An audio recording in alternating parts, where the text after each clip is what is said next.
सत्य वचन।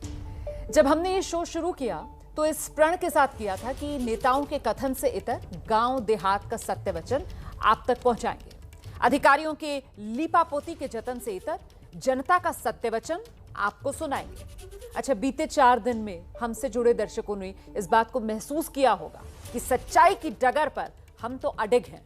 और आज का सत्य वचन यह है कि एक तरफ लाशों का अंबार है और दूसरी तरफ फांसी का झूठा संसार है। जी हां, एक तरफ लोग मर रहे हैं और दूसरी तरफ मोदी सरकार में मंत्री हैं सदानंद गौड़ा, कह रहे हैं कि वैक्सीन नहीं है तो हम क्या करें, फांसी पर चढ़ जाएं। संवेदनशीलता के सारे सूचकांक तोड़कर रख दिए हैं मंत्री जी के इस बयान ने। लोगों की जान कौड़ियों के भाव हो चली है। खेत जमीन बेचकर भी लोग इलाज नहीं करवा पा रहे। और सवाल पूछने पर जरा सोचिए, मंत्री जी कैसे गुस्सा हो जाते हैं कि वैक्सीन नहीं है तो हम क्या करें, फांसी पर चढ़ जाएं, हम क्या अपनी जान दे दें। एक नेता हैं जो एक सूबे के मुख्यमंत्री रह चुके हैं, आपको पता है वो क्या कह रहे हैं? वो कहते हैं वायरस भी एक प्राणी है, वायरस को भी जीने का अधिकार है। यकीन मानिए इस त्रासदी में भी इस तरीके के बेतुके बयानों की बहार है। गांव-गांव लाशों का अंबार है।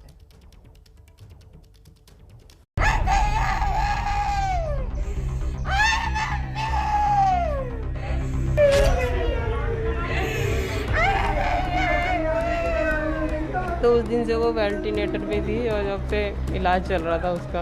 ये छोटा सा भाई है, इसे तो पता भी नहीं है कि मेरी बहन है नहीं है।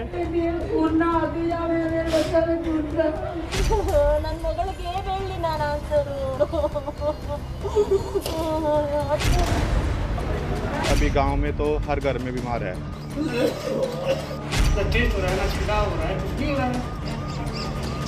80 से 90 लोग मर चुके हैं।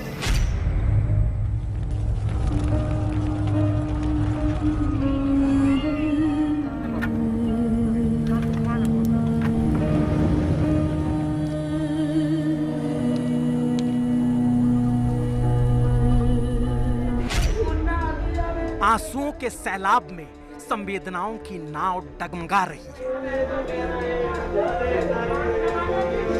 मातमों की छांव में स्वास्थ्य सुविधाएं चरमरा गई हैं।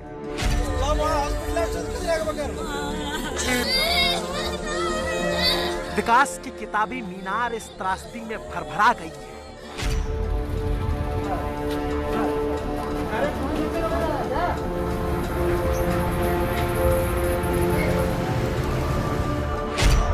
और ध्वस्त हो चुका है सिस्टम, ध्वस्त हो चुकी है व्यवस्थाएं। जिंदगी तो छोड़िए, मुकम्मल मौत तक का खो चुका है इंसान अधिकार। क्या मान लिया जाए, ध्वस्त हो गई है सरकार। विद गुड इंटेंशन ಆದಷ್ಟು ಶೀಘ್ರ ದೇಶದ ಎಲ್ಲರಿಗೂ ಲಸಿಕೆ ಲಭ್ಯ ಆಗಬೇಕು ಅಂತ ಹೇಳೋದಕ್ಕೆ ಬೇಕಾಗುತ್ತೆ। ಕೋರ್ಟ್ ನಮಗೆ ನಾಳೆ ಹೇಳ್ತದೆ ನೀವು ಇಷ್ಟು ಕೊಟ್ಟೆ ಕೊಡಬೇಕು ಅಂತ ಹೇಳಿ। ನಮ್ಮಲ್ಲಿ ಮ್ಯಾನುಫ್ಯಾಕ್ಚರ್ ಆಗಿಲ್ಲ, ನಾವು ನಮ್ಮಷ್ಟಕ್ಕೆ ನೆನಕೊಳ್ಳುತ್ತಾ? मौत की सिसकियों में मंत्री जी की ये ललकार सुनी या घर घर से उठी मातमी चीख पुकार सुनी? क्या सुनी? मोदी सरकार में मंत्री सदानंद गौड़ा की झिड़कन सुनी या फिर मर चुकी 5 महीने के बच्ची के परिवार की तड़पन सुनी?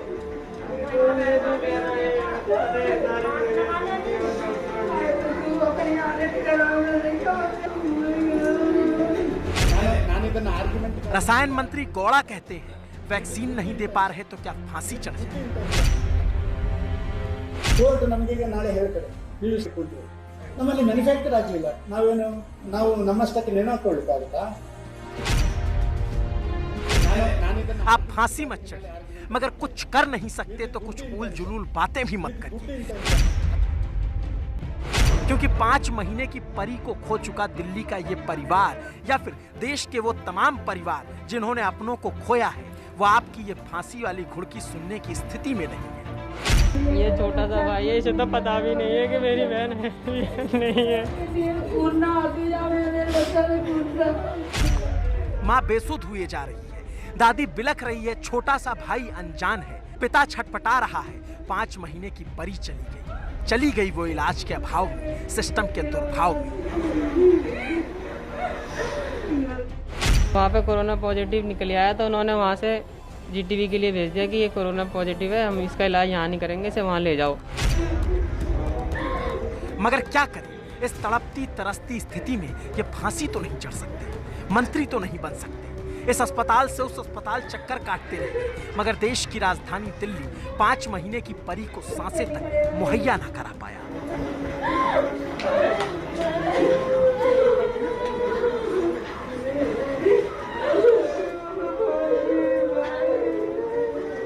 सेंट स्टीफन ना ले जाकर के उन्होंने कहा चाचा नेहरू में ले जाओ, तो हम चाचा नेहरू में ले गए। तो उन्होंने सबसे पहले वहाँ पे कोरोना टेस्ट किया कि वो बोले हम कोरोना टेस्ट करेंगे पहले, उसके बाद बच्चे को भर्ती करेंगे। दिन से वो वेंटिलेटर पे थी और जब से इलाज चल रहा था उसका, परिणाम था उसका। और जब तक ये पता चला कि 5 महीने की परी को कोरोना है, उसकी सांसें छलनी हो चुकी थी। मगर क्या करे लाचार परिवार, फांसी तो चढ़ नहीं सकता। ಕೋರ್ಟ್ ನಮಗೆ ನಾಳೆ ಹೇಳ್ತಾರೆ ನೀವು ಇಷ್ಟು ಕೊಟ್ಟೇ ಕೊಡಬೇಕು ಅಂತ. ನಮ್ಮಲ್ಲಿ ಮ್ಯಾನುಫ್ಯಾಕ್ಚರ್ ಆಗಿಲ್ಲ, ನಾವು ನಮ್ಮಷ್ಟಕ್ಕೆ ನೆನಕೊಳ್ಳಿಕ್ಕಾಗುತ್ತಾ? वैक्सीन ना देने पर फांसी चढ़ने की बात एक मंत्री करते हैं, कल को कोई ऑक्सीजन ना देने पर फांसी चढ़ने की बात कर देगा, कोई इलाज ना देने पर फांसी चढ़ने की बात कर देगा। और सिर्फ बातें ही करवा लीजिए इन मंत्रियों से। ಕೋರ್ಟ್ ನಮಗೆ ನಾಳೆ ಹೇಳ್ತಾರೆ ನೀವು ಇಷ್ಟು ಕೊಟ್ಟೇ ಕೊಡಬೇಕು ಅಂತ. ನಮ್ಮಲ್ಲಿ ಮ್ಯಾನುಫ್ಯಾಕ್ಚರ್ ಆಗಿಲ್ಲ, ನಾವು ನಮ್ಮಷ್ಟಕ್ಕೆ ನೆನಕೊಳ್ಳಿಕ್ಕಾಗುತ್ತಾ? किसी को फांसी चढ़ने की जरूरत नहीं है, बिना फांसी के ही लाखों लोग तड़प तड़प कर यूं ही मर रहे हैं। फांसी में घुटन होती होगी, मगर कोरोना से बदतर घुटन कुछ भी नहीं। और बयान बहादुर सरकार और उसके मंत्रियों को ऑक्सीजन से हो रही मौतें आज भी लानतों का लिफाफा भेज रही हैं और कह रही हैं, धिक्कार है सरकार, 1.5 महीने होने को आए मगर तुम ऑक्सीजन का पक्का इंतजाम ना कर पाए। केंद्र में बीजेपी की सरकार है तो गोवा में भी बीजेपी की सरकार है, मगर आईसीयू में कराहते लोगों की वेदना सुनेंगे तो कलेजा कांप उठेगा। कल रात गोवा में 13 लोगों की मौत ऑक्सीजन की कमी से हो गई। पिछले 4 दिनों में 75 लोगों की जान ऑक्सीजन ना होने ने ले ली। गोवा जैसे छोटे राज्य में भी कोरोना मरीजों की बहुत ज्यादा मौतें हो रही हैं। पिछले 7 दिनों का हम आंकड़ा देखें तो रोजाना 50 से लेकर के 70 मरीजों की मौत हो रही है। और सबसे दुखद बात यह है कि इन मौतों में से 15 से 20 मरीजों की मौत सिर्फ इस बात के लिए हो रही है कि उन्हें सही मात्रा में और सही समय पर ऑक्सीजन नहीं दिया जा सका। हाईकोर्ट ने अपनी सुनवाई के दौरान रात के 1 बजे से लेकर के 6 बजे को डार्क आवर करार दिया और बार बार स्टेट अथॉरिटीज से विनती की है कि उस खास 5 घंटे के दौरान जो भी कमियां हो रही है उसको सबक सीखे और उन कमियों को दूर करें। और यकीन मानिए, जिन लोगों ने अपनी जान गंवाई उन्हें कोरोना ने नहीं बल्कि व्यवस्था ने मारा, मगर वो बिलखने के अलावा क्या करें। अब मंत्री तो है नहीं जो कह दें फांसी पर चढ़ जाए क्या। ಕೋರ್ಟ್ ನಮಗೆ ನಾಳೆ ಹೇಳ್ತಾರೆ ನೀವು ಇಷ್ಟು ಕೊಟ್ಟೇ ಕೊಡಬೇಕು ಅಂತ. ನಮ್ಮಲ್ಲಿ ಮ್ಯಾನುಫ್ಯಾಕ್ಚರ್ ಆಗಿಲ್ಲ, ನಾವು ನಮ್ಮಷ್ಟಕ್ಕೆ ನೆನಕೊಳ್ಳಿಕ್ಕಾಗುತ್ತಾ? और एक मंत्री के बदजुबानी से उभरते नहीं हैं कि लोगों की इस बेबसी के बावजूद उत्तराखंड के पूर्व मुख्यमंत्री त्रिवेंद्र सिंह रावत ऐसा ज्ञान लेकर आते हैं कि उसके आगे तो सारा संसार नतमस्तक हो जाए। एक बार इन्हें भी सुना जाए। वो वायरस भी एक प्राणी है, वो वायरस भी एक प्राणी है, वो वायरस भी एक प्राणी है। हम भी एक प्राणी हैं। हम अपने आप को ज्यादा बुद्धिमान समझते हैं, हम समझते हैं कि हम ही सबसे ज्यादा बुद्धिमान है, लेकिन वो प्राणी भी जीना चाहता है और उसको भी जीने का अधिकार है। हम उसके पीछे लगे हुए हैं। वो अपने बचने के लिए अपना रूप बदल रहा है, वो बहुरूपिया हो गया। और त्रिवेंद्र सिंह रावत नाम के प्राणी का ज्ञान सुनकर कोरोना वायरस कहीं ये नारा ना लगा दे, हमारा नेता कैसा हो, त्रिवेंद्र सिंह रावत जैसा हो। ये पहले व्यक्ति हैं जिन्होंने वायरस को प्राणी माना है और उसके जीवन के अधिकार की रक्षा की बात कर रहे हैं। वो वायरस भी एक प्राणी है, वो वायरस भी एक प्राणी है, वो वायरस भी एक प्राणी है। हम भी एक प्राणी हैं। हम अपने आप को ज्यादा बुद्धिमान समझते हैं, हम समझते हैं कि हम ही सबसे ज्यादा बुद्धिमान है, लेकिन वो प्राणी भी जीना चाहता है और उसको भी जीने का अधिकार है। बीजेपी नेता और पूर्व मुख्यमंत्री के इस ज्ञान के भंडार के आगे जीवाश्मों पर अध्ययन करने वाले दुनिया के तमाम वैज्ञानिक, रिसर्च करने वाले लैब एक्सपर्ट और उस वायरस को हराने में लगे दुनिया भर के तमाम विद्वान डॉक्टर चाहे तो अपनी डिग्रियां रावत जी के श्री चरणों में समर्पित कर सकते हैं, इनके नाम का टीका लगा सकते हैं, क्योंकि ये बात तो अब तक किसी को पता नहीं थी कि वायरस भी एक प्राणी है और वो जीना चाहता है। वो वायरस भी एक प्राणी है, वो वायरस भी एक प्राणी है, एक प्राणी है, एक प्राणी है। हम भी एक प्राणी हैं। हम अपने आप को ज्यादा बुद्धिमान समझते हैं, हम समझते हैं कि हम ही सबसे ज्यादा बुद्धिमान है, लेकिन वो प्राणी भी जीना चाहता है, वो प्राणी भी जीना चाहता है और उसको भी जीने का अधिकार है। हम उसके पीछे लगे हुए हैं, वो अपने बचने के लिए अपना रूप बदल रहा है, वो बहुरूपिया हो गया। जीना वायरस नहीं लोग चाहते हैं, जिन्हें आपकी सरकार की जिद ने मार डाला, पहले कुंभ कराया और गांव-गांव कोरोना पहुंचा दिया, अब ज्ञान दे रहे हैं कि वायरस जीना चाहता है। अरे यहाँ लोग मर रहे हैं और नेता बेतुका बयानों से जहन में क्रोध भर रहे हैं। जो मर गए वो अपने थे, जो गंगा में बहा दिए गए वो भी अपने थे, जो नदी किनारे सैकड़ों की संख्या में गाड़ दिए गए वो भी अपने थे। किसी के पिता, किसी के बेटे, किसी का सुहाग, किसी का ख्वाब, मगर उन मौतों पर माफी का एहसास ना होकर अट्टहास है। वैक्सीन जिंदगी को बचा सकता है, मगर वैक्सीनेशन की दर ही घट गई है। बातें बड़ी बड़ी हो रही हैं, लेकिन वैक्सीन नहीं लग पा रही है। 6 अप्रैल को 34,31,874 लोगों को वैक्सीन लगी। 10 अप्रैल को थोड़ी बढ़ी और 36,59,356 लोगों को वैक्सीन लगी। 18 अप्रैल को आंकड़ा घट गया, 27,60,571 रहा। 30 अप्रैल को और घटा, 23,72,829 और 13 मई यानी लेटेस्ट डाटा 20,27,162 लोगों को ही वैक्सीन लगी। वैक्सीनेशन लगातार घट रहा है, संक्रमण जस का तस बरकरार है और पिछले महीने के मुकाबले कहीं ज्यादा बढ़ चुका है। मगर मंत्री से वैक्सीन के बारे में पूछिए तो कह देंगे नहीं दे पा रहे तो क्या फांसी चढ़ जाए। ಕೋರ್ಟ್ ನಮಗೆ ನಾಳೆ ಹೇಳ್ತಾರೆ ನೀವು ಇಷ್ಟು ಕೊಟ್ಟೇ ಕೊಡಬೇಕು ಅಂತ ಹೇಳಿ. ನಮ್ಮಲ್ಲಿ ಮ್ಯಾನುಫ್ಯಾಕ್ಚರ್ ಆಗಿಲ್ಲ, ನಾವು ನಮ್ಮಷ್ಟಕ್ಕೆ ನೆನಕೊಳ್ಳಿಕ್ಕಾಗುತ್ತಾ? मंत्री जी तो कन्नड़ में झट से कह देते हैं कि आप फांसी पर चढ़ जाएं, और शायद सरकार के इसी रवैये की वजह से दिल्ली हाईकोर्ट को कहना पड़ गया कि जब वैक्सीन नहीं दे पा रहे तो हर फोन पर वैक्सीनेशन की कॉलर ट्यून क्यों बजा रहे। हाईकोर्ट को छोड़िए, सुप्रीम कोर्ट तक वैक्सीन की नीति पर चिंता जता चुका है, लेकिन केंद्र सरकार ने पहले ही हलफनामा देकर कह दिया हमारे काम में न्यायालय दखल अंदाजी ना करे। और जब मंत्री से वैक्सीनेशन की धीमी रफ्तार पर सवाल पूछा जाता है तो कहते हैं क्या करें, फांसी पर चढ़ जाएं। गजब हाल, पहले ना वक्त पर इलाज दे पाए, फिर ना वक्त पर ऑक्सीजन दे पाए, ना इंजेक्शन मुहैया करा पाए, ना ही आईसीयू, ना वेंटिलेटर, मतलब कुछ भी तो नहीं। और इस लापरवाही ने लाखों जानें ले ली। आंकड़े तो बस दिखावे के हैं।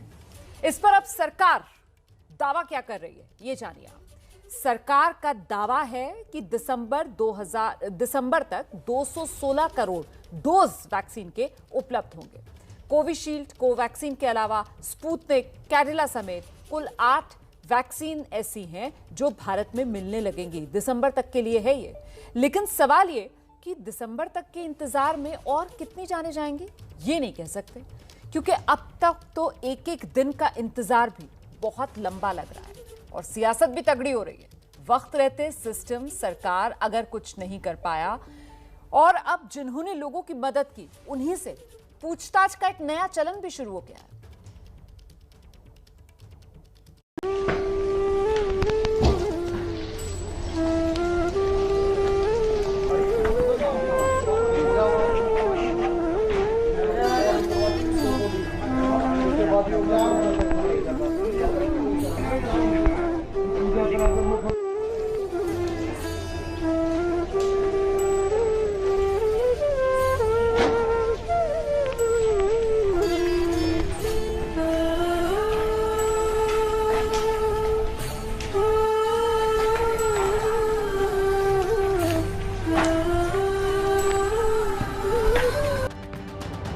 वो नेता जिसने छटपटाती सांसों की जिंदगियों के लिए अपने कांधे पर भारी से भारी ऑक्सीजन सिलेंडर ढोया है, वो नेता जो मर चुके बेसहारा लोगों का अंतिम संस्कार कर रोया है, जिसे मदद की दुनिया का मसीहा कहा गया, जिसने अस्पताल से लेकर ऑक्सीजन के लिए प्लाज्मा तक का इंतजाम करा दिया, जिसने देश ही नहीं विदेशी मेहमानों तक को मदद पहुंचाई, एम्बेसी तक ऑक्सीजन सिलेंडर पहुंचाया।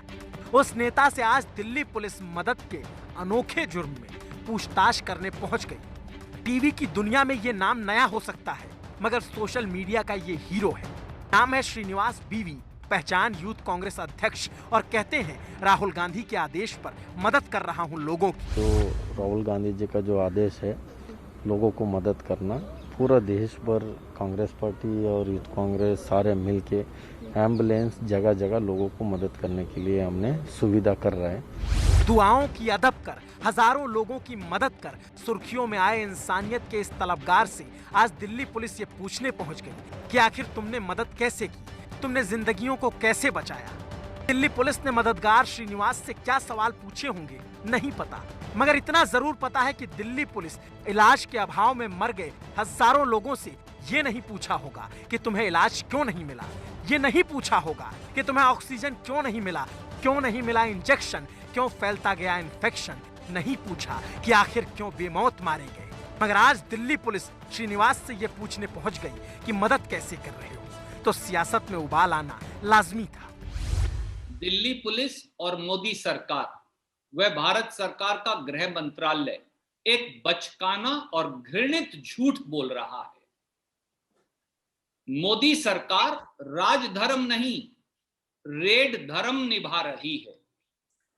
कांग्रेस पार्टी युवा कांग्रेस के साथियों की सेवा से आदरणीय अमित शाह जी, आदरणीय नरेंद्र मोदी जी और भारतीय जनता पार्टी के नेतागण बौखला गए हैं। श्रीनिवास से पूछताछ हुई तो कांग्रेस ने सवालों के तीर दागे। पूछ लिया कि क्या मदद करना गुनाह है। इस पर राहुल गांधी ने ट्वीट कर लिखा, बचाने वाला हमेशा मारने वाले से बड़ा होता है।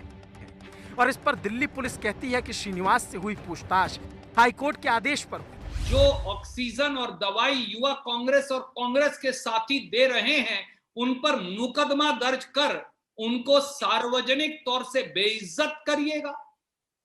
क्या कोई अदालत इस प्रकार का आदेश दे भी सकती है? आप सोच सकते हैं।